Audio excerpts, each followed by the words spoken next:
Mưa rơi từ nỗi đau nào lòng chợt thấy nghẹn ngào vì bao khát khao. Đời chờ làm chi nói đâu ai ngờ tình yêu đôi ta như là mơ. Bao yêu thương đã muộn màng vì mình quá vội vàng để lo nát tan. Vậy mà giờ sao nói không nên lời, lệ rơi trên đôi mắt em. Từ đâu con biết em cứ nhớ vô bờ, tình yêu ấy cũng đã khiến em mong chờ. Góc vô bờ mình nhìn bơ vơ, bao giấc mộng ngày tan vỡ thì đôi bên như chiếc mình chưa bắt đầu. Để cho lòng này nhẹ vừa hơi nói sao, như cơn mưa đã thôi màu mà ta giữ lại cho nhau.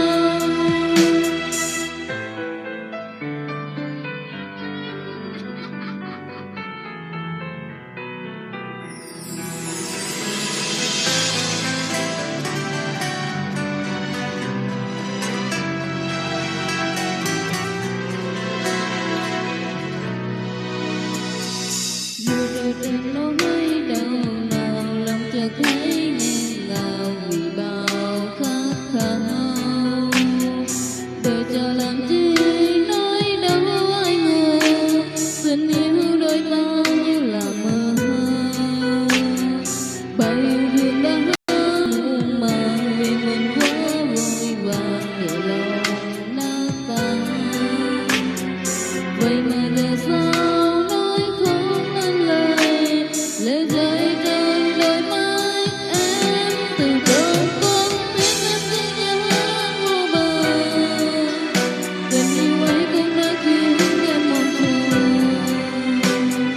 Góc vô bờ mình nhìn bơ vơ, bao giấc mộng này tan vỡ thì đôi bên như chiếc mình chưa bắt đầu. Để cho lòng này nhẹ vừa hơi nói sao, như cơn mưa đã thôi màu mà ta giữ lại cho nhau.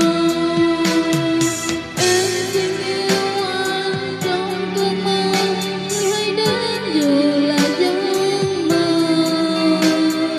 Dẫu biết qua ngày thơ mà lòng vẫn nhớ. Từ dấu con biết em cứ nhớ anh vô bờ, tình yêu ấy cũng đã khiến em mong chờ. Góc vô bờ